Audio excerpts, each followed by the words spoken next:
हम्म। मुझे खांसी भी है। चलिए कोशिश करते हैं। सभी लोग कमर सीधी करें, नेत्र बंद करें। हम लोग आज के स्वाध्याय का आरंभ करेंगे। हम लोग पढ़ रहे हैं गायत्री महाविज्ञान। परम पूज्य गुरुदेव परम वंदनीय माता जी के चरणों का ध्यान करते हैं। प्रार्थना करते हैं कि हे गुरुदेव, इस ग्रंथ के तत्व दर्शन को हम समझ सकें, अपने जीवन में आत्मसात कर सके और इस ज्ञान को औरों तक भी पहुंचा सके। इस भाव के साथ एक बार गायत्री मंत्र। ओम भूर्भुवः स्वः तत्सवितुर्वरेण्यं भर्गो देवस्य धीमहि धियो यो नः प्रचोदयात्। ओम गुरुर्ब्रह्मा गुरुर्विष्णु गुरुरेव महेश्वर गुरु तस्मै श्री गुरुवे नमः। तस्मै श्री गुरुवे नमः। सभी को प्रणाम। सभी का स्वागत आज के स्वाध्याय में। गुरुदेव लिख रहे हैं, महाभारत शांति पर्व अध्याय 320 में सुलभा नामक ब्रह्मवादिनी सन्यासिनी का वर्णन है, जिसने राजा जनक का साक्षात किया था। इसी अध्याय के श्लोकों में सुलभा ने अपना परिचय देते हुए कहा, प्रधानो नाम राजर्षि व्यर्थकम ते श्रोत्रमागतः कुले तस्य समुत्पन्नाम सुलभाम नाम विद्धि माम साहम तस्मिन् कुलेम जाता भर भर्त्यर सती मद्विदे विनीता मोक्ष धर्मेषु चराम्ये कामु कामुनि व्रतम। मैं सुप्रसिद्ध क्षत्रिय कुल में उत्पन्न सुलभा हूँ। अपने अनुरूप पति न मिलने से मैंने गुरुओं से शास्त्रों की शिक्षा प्राप्त करके संन्यास ग्रहण किया है। अब कितना मतलब ये मैसेज अच्छा है आज कल की बच्चियों के लिए कि जब उनको पति अपने अनुरूप नहीं मिला, तो ये नहीं कि हमको विवाह करना है तो उसमें कोई कॉम्प्रोमाइज कर ले। उन्होंने उसको अपनी एनर्जी को डाइवर्ट किया, गुरुओं से शास्त्रों की शिक्षा ली और संन्यास के मार्ग पे चली गई। पांडव पत्नी द्रौपदी की विद्वता का वर्णन करते हुए श्री आचार्य आनंद तीर्थ माधवाचार्य जी के बारे में तुमने पहले भी पढ़ा है, ने महाभारत निर्णय में लिखा है। आगे कर दीजिए भैया।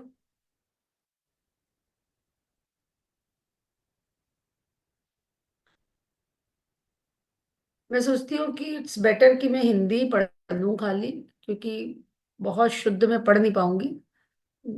थोड़ी टूटी फूटी ही पढ़ पाऊंगी।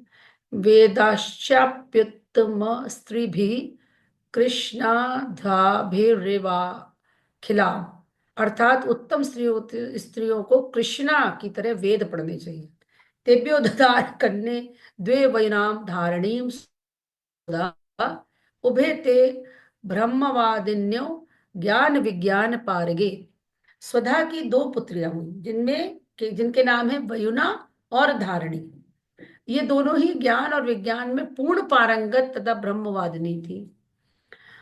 विष्णु पुराण और मार्कंडे पुराण में इसी प्रकार ब्रह्मवादिनी वेद और ब्रह्म का उपदेश देने वाली महिलाओं का वर्णन है। मतलब पहली बात तो ये कि ये विदुषी स्त्रियों के नाम है प्राचीन समय के, जो कि वेदों की ज्ञाता थी, वेद की शास्त्रों की ये ज्ञान मतलब इनको पुरुषों की तरह ही प्राप्त था। सततम मूर्तिमन्तश्च वेदाश्चत्वार एव च सन्ति यस्याक्षर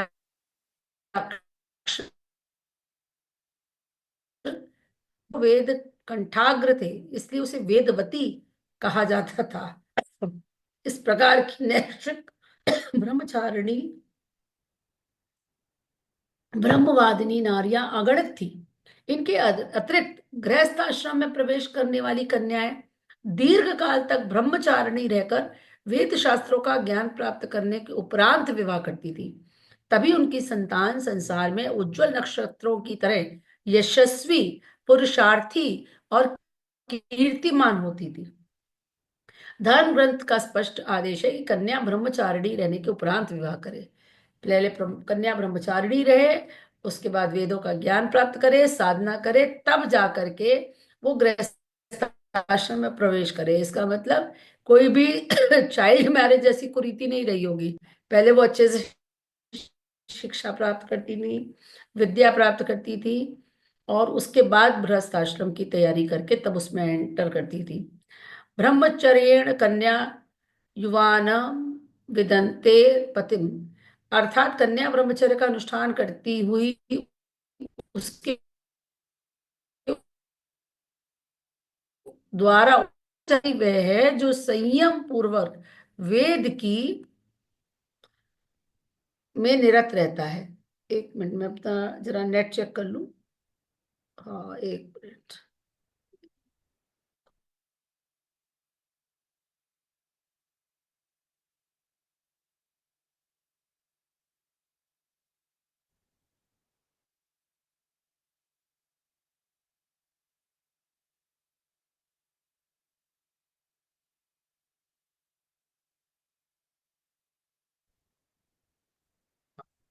आवाज, हाँ, वॉइस क्रैकिंग वो आ रहा है, उसके अंदर इंटरनेट कनेक्शन अनस्टेबल है।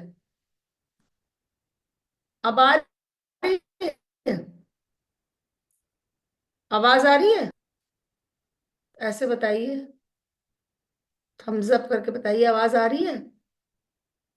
Anybody please. क्योंकि आ आवाज रही तो है? आ रही है, बीच बीच में थोड़ा सा क्रैक हो रही है आवाज।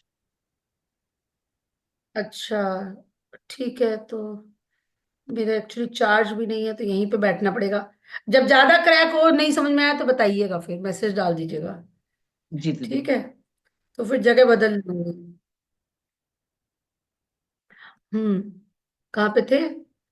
हाँ, ब्रह्मचर्य केवल अविवाहित रहने को ही नहीं कहते हैं। ब्रह्मचारी वह है जो संयम पूर्वक वेद की प्राप्ति में निरत रहता है। देखिए, स्वीकरोति यदा वेद चरेद वेद व्रतानि च ब्रह्मचारी भवेत्तावद ऊर्ध्वम स्नातो भवेत गृही। अर्थात जब वेद को अर्थ सहित पढ़ता है और उसके लिए व्रतों को धारण करता है, तब ब्रह्मचारी कहलाता है। उसके पश्चात विद्वान बनकर गृहस्थ में प्रवेश करता है।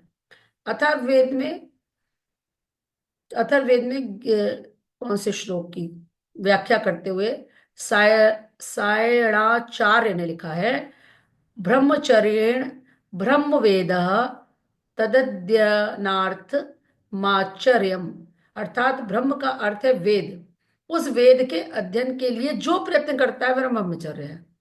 इस सूक्त के प्रथम मंत्र की व्याख्या में सायणा अध्येतव्ये तुम शीलमस्य स तथोक्तः। अर्थात ब्रह्मचारी वह है जो वेद के अध्ययन में विशेष रूप से संलग्न है।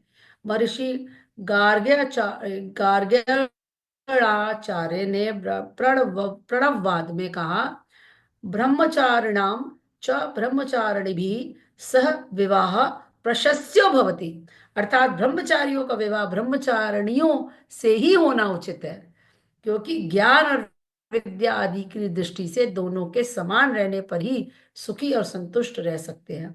अब देखिए कितना चेंज आ गया। आज एजुकेशन देखते हैं ना हम, बीटेक लड़का है तो बीटेक लड़की चाहिए, डॉक्टर है तो डॉक्टर चाहिए। अब पहले का नियम क्या था? वेदों का ज्ञाता है तो लड़की भी वेदों का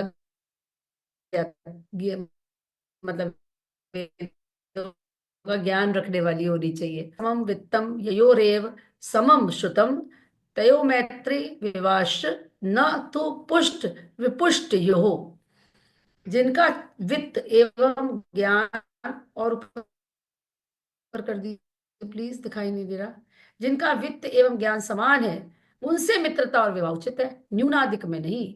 ऋग्वेद का भाष्य करते हुए महर्षि दयानंद ने लिखा है, याह कन्या या वच तुर्विशति वर्ष मायुस्यतावद ब्रह्म ब्रह्मचर्येण जितेंद्रिया तथा सांगोपांग वेद विद्या अधीयते ता मनुष्य जाति भूषिका भवंती। अर्थात जो कन्या 24 वर्ष तक ब्रह्मचर्य पूर्वक सांगोपांग वेद विद्याओं को पढ़ती हैं, वह मनुष्य जाति को शोभित करती हैं।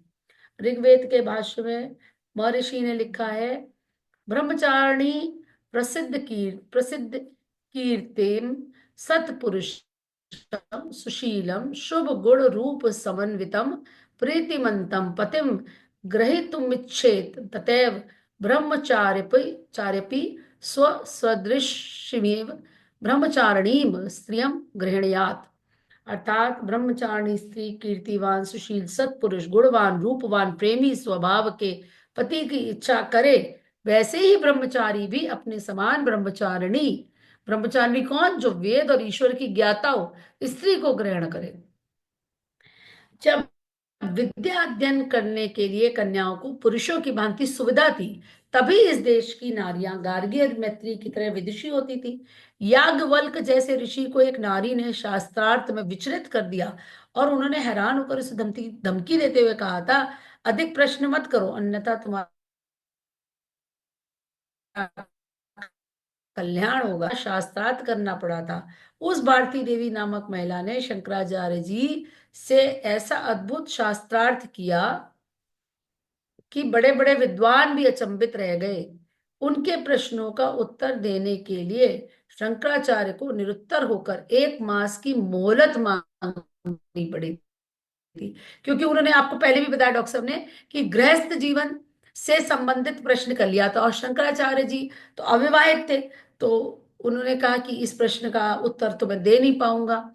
शंकर दिग्विजय में भारती देवी के संबंध में लिखा है, सर्वाणी शास्त्राणि षटंग वेदान काव्यादिकान वेत्ति परच सर्वम तन्नास्ति नो वेत्ति यदत्र बाला तस्माद् चित्र पदम जनानाम।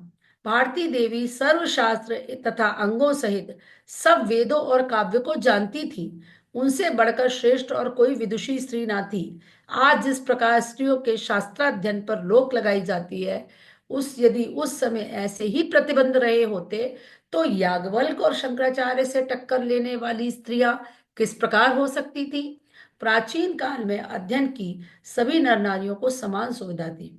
स्त्रियों के द्वारा यज्ञ का ब्रह्मा बनने तथा उपाध्याय एवं आचार्य होने के प्रमाण मौजूद हैं। ऋग्वेद में नारी संबोधन करके कहा गया है कि तू उत्तम आचरण द्वारा ब्रह्मा का पद प्राप्त कर सकती है। इसीलिए गुरुदेव ने परंपरा विशेष रूप से शुरू करी ब्रह्मचारिणी बहनों की, जो यज्ञ की ब्रह्मा होती हैं, जो यज्ञ को कराती हैं।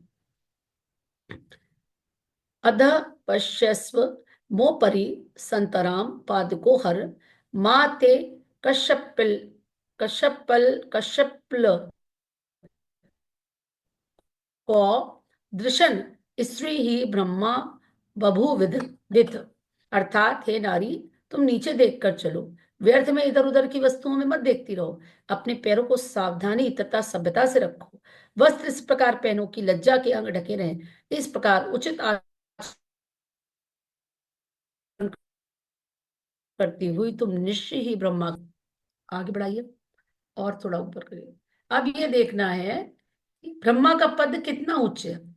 अभी तक के इतने उदाहरणों से गुरुदेव ने ये बताया कि स्त्रियां पहले समान अधिकार रखती थी। जो आज हम नारा लगाते हैं ना, नर नारी एक समान, अभी उस स्थिति में हम लोग आए नहीं है, क्योंकि आज भी विमेन एजुकेशन बहुत पीछे है। आज भी बहुत सारे घरों में लड़कियों को काम करने के लिए मनाही होती है। कह देते हैं पैसा बहुत है, क्या करोगी नौकरी करके। समान अधिकार नहीं है।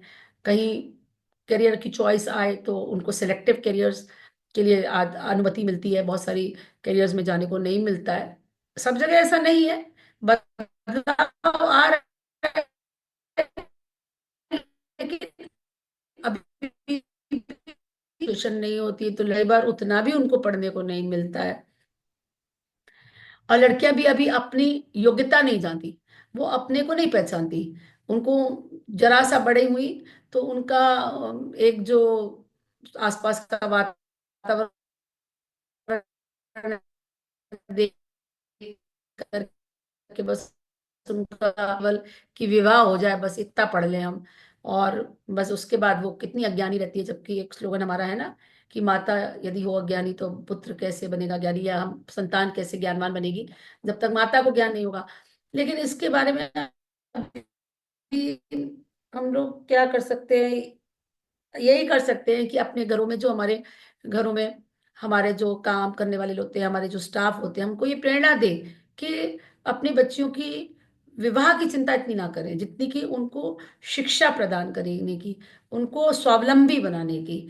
स्त्री के जो आज बात, बहुत बड़े बड़े बैनर्स लगते हैं विमेन एम्पावरमेंट की, स्त्री सशक्तिकरण की बातें होती हैं, तो स्त्री सशक्त तब हो सकती है जब वो स्वावलंबी होगी। तो उसका शिक्षा होनी चाहिए, स्वस्थ होनी चाहिए, स्वावलंबी होनी चाहिए, संस्कारी होनी चाहिए। तो ये तब आएगा जब,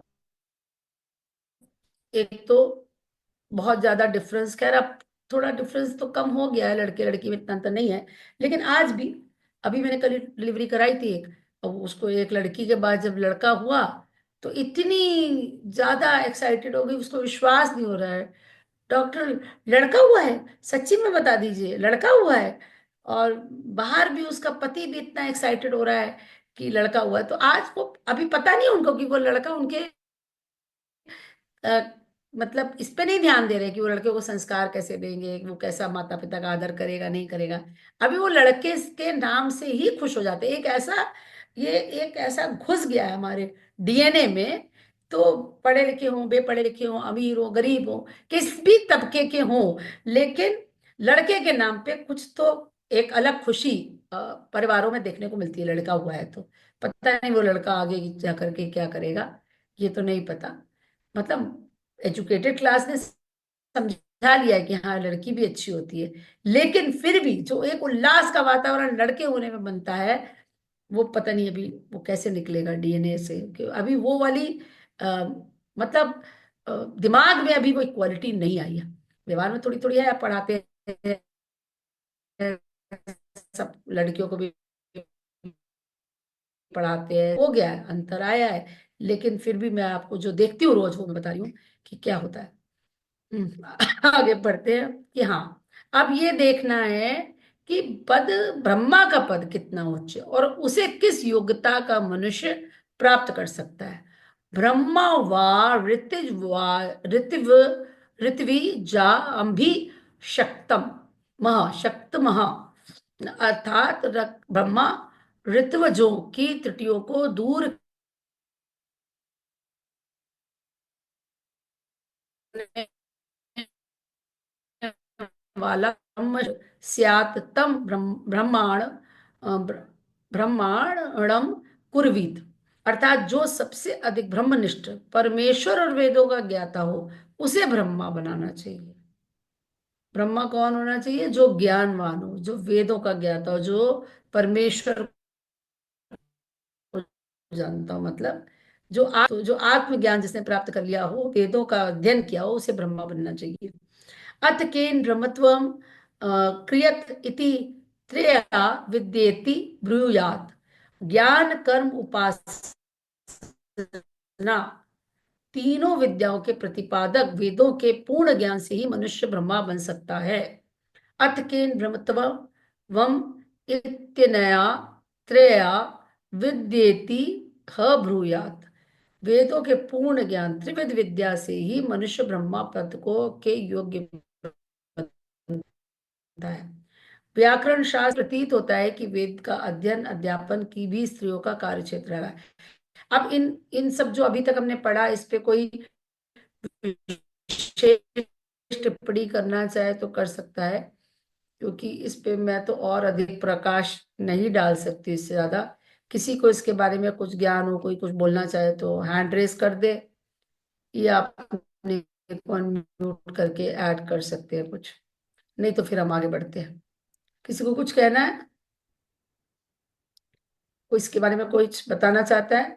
ऋचा दीदी हैं क्या? ऋचा दीदी आपने पढ़ा हुआ है, कुछ आप ऐड करेंगी इसमें? ऋचा दीदी आज हैं? नहीं है शायद। आज ऋचा दीदी नहीं है।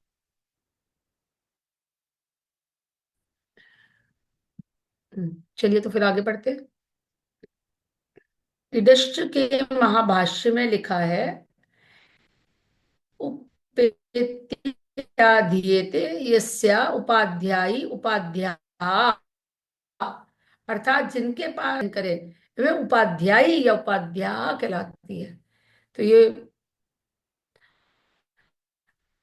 उपाध्याय जो सरनेम में वहीं से निकला होगा, जिनके पास आकर कन्याएं वेद के एक भाग का अध्ययन करती होंगी, उनको उपाध्याय कहते होंगे।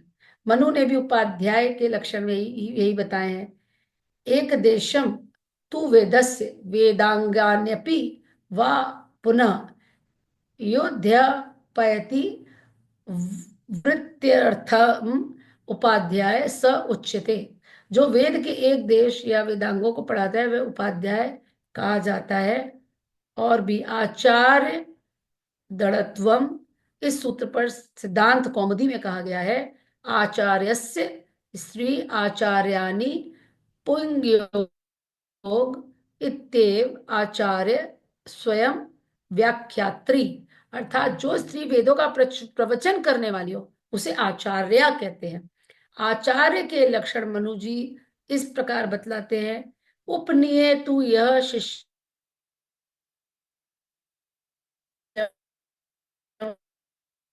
सरहस्यम च तमाचार्यम प्रत्यक्षते। जो शिष्य का यज्ञोपवीत संस्कार करके कल्प सहित रहस्य सहित वेद पढ़ाता है उसे आचार्य कहते हैं। स्वर्गीय महोपाध्याय पंडित शिवदत्त शर्मा ने सिद्धांत कौमुदी का संपादन करते हुए इस संबंध में महत्वपूर्ण टिप्पणी करते हुए लिखा है, इति वचने नापि स्त्रीणाम वेदाध्ययनाधिकारो ध्वनितः। अर्थात इससे स्त्रियों को वेद पढ़ की स्त्रियों को गायत्री का अधिकार नहीं कहना कहाँ तक उचित। ये अपने आप में कितना सशक्त। कल्प तो पता है क्या कहना चाहते हैं आप? समझे नहीं हम आपकी बात।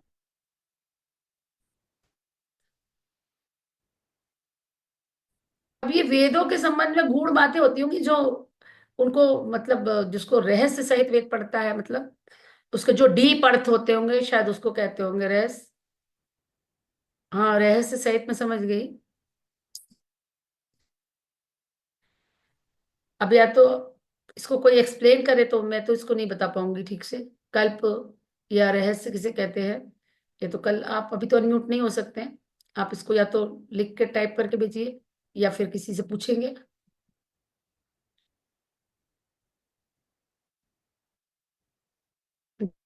जो इस पर टिप्पणी कर सके कि कल्प सहित क्या है, रहस्य सहित वेद। इसका मुझे आइडिया नहीं है कि इसको किस संदर्भ में कहा गया है।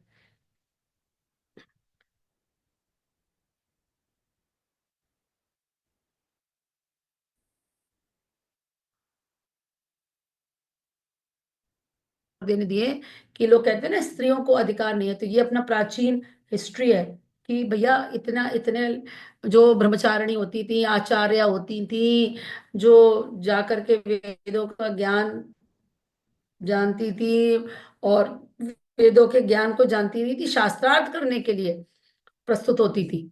और इस तरह के नियम होते थे कि वो पहले ब्रह्मचारिणी रहेंगी, वेदों का ज्ञान प्राप्त करेंगी, तब गृहस्थ जीवन में जाएंगी। ऐसे संकल्प लेती थी कि अगर मुझे उपयुक्त पति नहीं मिला तो फिर मैं संन्यास में अपना जीवन बता दूंगी।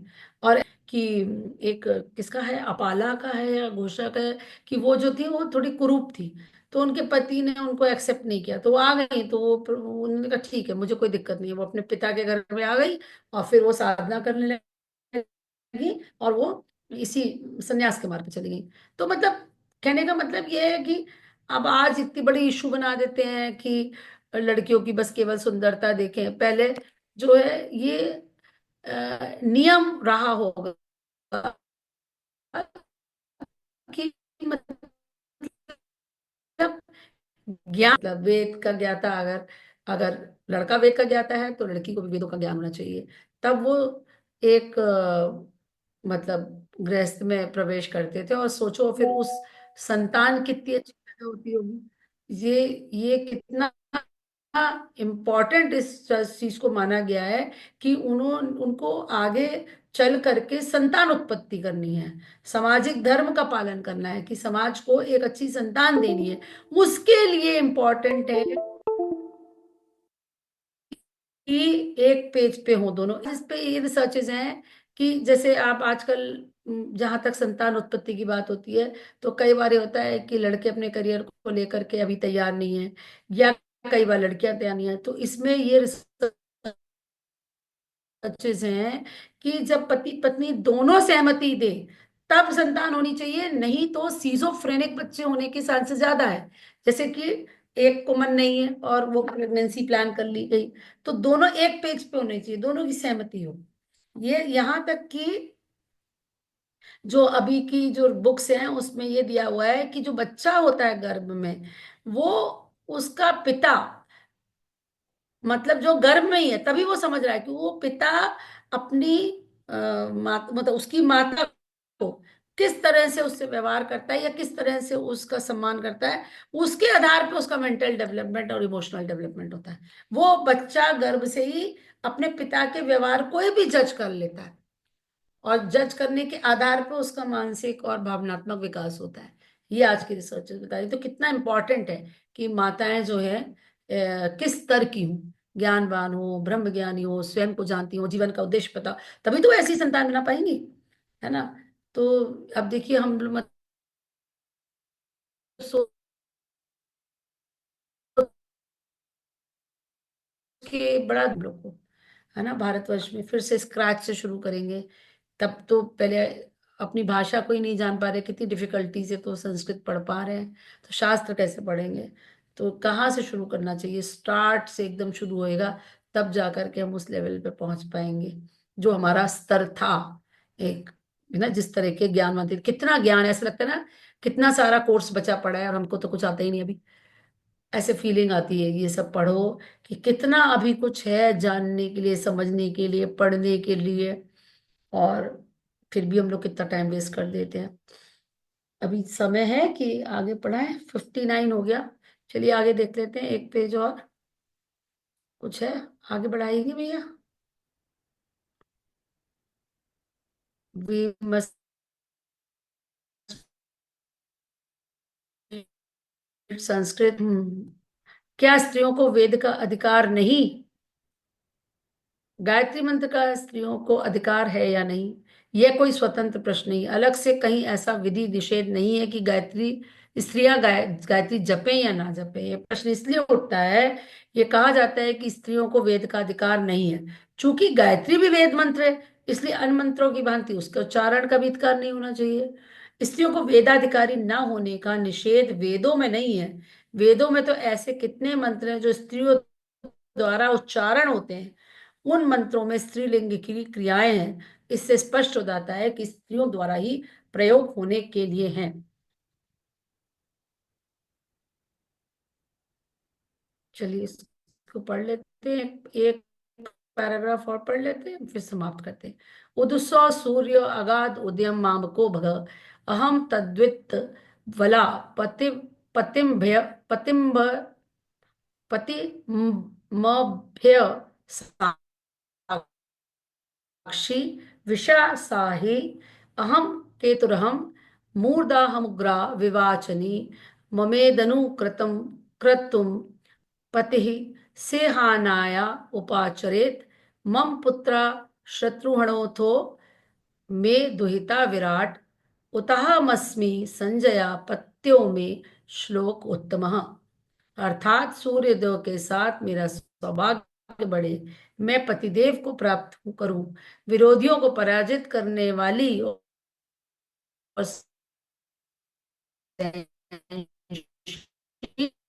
बच्चा ज्ञान व कर्म के अनुकूल कार्य करें, पुत्र भीतरी व बाहरी शत्रुओं को नष्ट करें, मेरी पुत्री अपने सद्गुणों के कारण प्रकाशवती हो, मैं अपने कार्यों से पतिदेव के उज्जवल यश को बढ़ाऊं। ये ऋग्वेद का श्लोक है। तो ये ऋग्वेद में एक स्त्री कह रही है, स्त्री की तरफ से लिखा हुआ है। तो सोचिए ये कहाँ से हो गया कि स्त्रियों को अधिकार नहीं, जब उनके लिए श्लोक दिए गए हैं, उनके लिए उनकी तरफ से ये प्रार्थना करी जा रही है। तो फिर ये तो ऑब्वियस है कि वो लोग पढ़ने की अधिकारी थी। आप स्क्रीन शेयर रोक दीजिए, किसी को कोई कुछ कहना हो तो कह सकते हैं। स्क्रीन शेयर रोक दीजिए, यहाँ पे पढ़ना रोक देते हैं। तो ये अपने आप में एक एक प्रूफ है कि स्त्रियां कितनी अ, ज्ञानवान थी। और इक्वालिटी जिसे आज हम बहुत झंडा फहराते हैं इक्वालिटी का, वो ऑलरेडी थी, एग्जिस्ट करती थी और एक्सेप्टेड होगी सोसाइटी के द्वारा। जब एक मतलब एक कहना चाहिए ज्यादातर लोग वैसे ही होते हैं तो वही नॉर्म बन जाता है, वही नॉर्मल चीज मानी जाने लगती है। तो एक नॉर्मल रूटीन होगा कि लड़कियों को वेद का ज्ञान देना या शिक्षा देना या उनके बराबरी। और वो ये तो आप देखिए कितने अभी रिसेंट टाइम तक आपको पता चलता है कितने उदाहरण से कि स्त्रियां अपने स्वयंवर के द्वारा अपने घर की चयन खुद करती थी। और फिर पता नहीं कहाँ से इतना ज्यादा हम पिछड़े हुए सोसाइटी के हो गए कि लड़कियों की राय लेना भी बीच में बंद हो गया, अब वापस से फिर शुरू हो गया है ना। एक समय था जब लड़कियों से पूछा भी नहीं जाता था, बस जैसे गाय भैंस बकरी को बांध दिया बस वैसे भेज दिया। आज भी ऐसे, आज भी आते मेरे पास, आज भी एक पेशेंट आई थी, उसके रिलेटिव आए थे, उसके मायके वाले की उसके उसको बात करने की हेल्थ प्रॉब्लम्स आ रही हैं। सोचिए, लोग सोचते नहीं कितनी क्रूर क्रूरता की मतलब हद है। वो लड़की मुझे दिखा रही है, बता रही है कि मेरे अपर एब्डोमेन में पेन होता है बहुत तेज, और उसको लेके आए इसलिए कि बच्चा करना है। मैंने कहा मैं बच्चे का कोई इलाज नहीं करूंगी जब तक आप इसके पेट का इलाज नहीं करेंगे। पहले पेट का इलाज कराइए, कल को प्रेगनेंसी आ गई और दर्द उठ गया तो हम क्या करेंगे, बीच में फंस जाएंगे। जब उसका हस्बैंड अल्ट्रासाउंड करा के आ रहा, अल्ट्रासाउंड में कुछ निकला नहीं, पर मेरे को तो पेट के डॉक्टर से राय लेनी थी। तो कह रहा है नहीं नहीं उसको ज्यादा कुछ नहीं। मैंने कहा कैसी बात है? तो वो रो रही थी आंसुओं से मेरे सामने पेट के दर्द के लिए, और आप कह रहे हो कुछ है नहीं, आप दिखाओगे नहीं तो मैं आगे इलाज नहीं करूंगी। फिर डॉक्टर ने डायग्नोज किया उसके कि इसको तो एंजाइटी है बहुत ज्यादा। और वही बात उसका जो रिलेटिव आया था उसने कंफर्म करी कि मैम वो इतनी परेशान है और मैरिज करके बैठ गई। करके पहले अपने ऊपर ध्यान दें, अपनी शिक्षा के ऊपर ध्यान दें और जमाने की हवा से ना प्रभावित हो, अपने को गुणवान बनाए, शीलवान बनाए अपने को। जब समझ डेवलप हो जाएगी तभी तो आप दूसरे के व्यक्तित्व को पढ़ पाओगे कि हाँ भाई ये अच्छा उपयुक्त वर है मेरे के लिए नहीं। बहुत लड़कियां जो आती है मैं तो उनको काफी समझाती हूँ, पर आप लोग भी थोड़ा आसपास अपने काउंसलिंग करते रहा करो, ये सब ज्ञान लोगों को मिलना चाहिए। थोड़ी काउंसलिंग लड़कियों की बहुत जरूरी है। वो फिल्में देख देख कर वो सोचती हैं कि शादी भी कोई हमारी जैसे वो फिल्म बनने वाली है, कोई जीवन में कोई फिल्म विल्म नहीं बनती है, ये समझना चाहिए। ठीक है, तो आज का स्वाध्याय यहीं समाप्त करते हैं। सभी को प्रणाम। ओम शांति शांति शांति।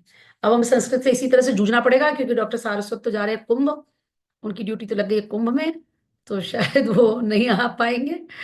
तो हम लोग को ऐसे ही अब अटक अटक के पढ़ना पड़ेगा इस तरह से। ठीक है, चलिए सभी को प्रणाम। ओम शांति शांति शांति।